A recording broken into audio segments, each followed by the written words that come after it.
Diako Seberi, ancienne demi de mêlée, 19 sélections entre 1993 et 1997. L'Écosse, c'est tout d'abord des mauvais souvenirs, une succession de mauvais souvenirs avec une défaite pour mon premier tournoi en 95, une défaite sur la dernière action, un essai de 40 mètres de Gavin Lasting, l'arrière écossais qui était la star de l'équipe à l'époque et qui nous avait trucidé sur la dernière action du match. Un deuxième très mauvais souvenir, le dernier match au pool, Coupe du Monde 95 en Afrique du Sud, avec une victoire de l'équipe de France au final, cette fois sur pratiquement la dernière action, mais pour ma part, une fracture de l'avant-bras en fin de première mi-temps avec Philippe Benetton qui lui s'est fracturé aussi le bras quelques minutes avant. Donc voilà, blessure, fin de Coupe du Monde, plusieurs mois de préparation, donc grosse déception.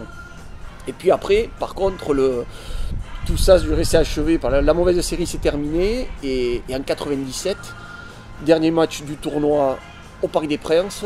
Là par contre, victoire contre l'Écosse avec plus de 40 points et grand chelem au bout. Donc voilà, l'apothéose par contre pour finir. Et c'est mon dernier match officiel en équipe de France en tant que titulaire. Donc un beau jubilé pour finir contre une équipe qui jusque-là ne m'avait pas du tout réussi.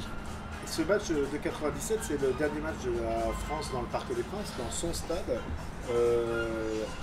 Il y avait une ambiance particulière dans ce stade pour ce match. Comment ça se passe au Parc des Princes? Alors le Parc des Princes pour moi c'était le stade, c'était mon jardin, quoi. Enfin, notre jardin, c'est le stade dans lequel on préférait jouer. Il y avait quel que soit le match, une espèce de bruit sonore, un peu comme des réacteurs d'avion là. Donc il y avait vraiment ça à appréhender. On sentait aussi quand l'action montait, quand elle se déroulait bien, on sentait monter la ferveur du public. Donc tout match était très intéressant à jouer dans ce stade là.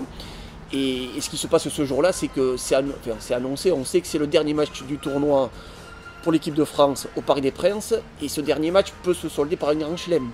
Donc voilà, tous les ingrédients sont réunis. En plus sur le terrain, on met ce qu'il faut, en parlant d'ingrédients, on met ce qu'il faut sur le terrain, puisqu'il y a, je ne sais plus combien d'essais, mais plus de 40 points aux Écossais.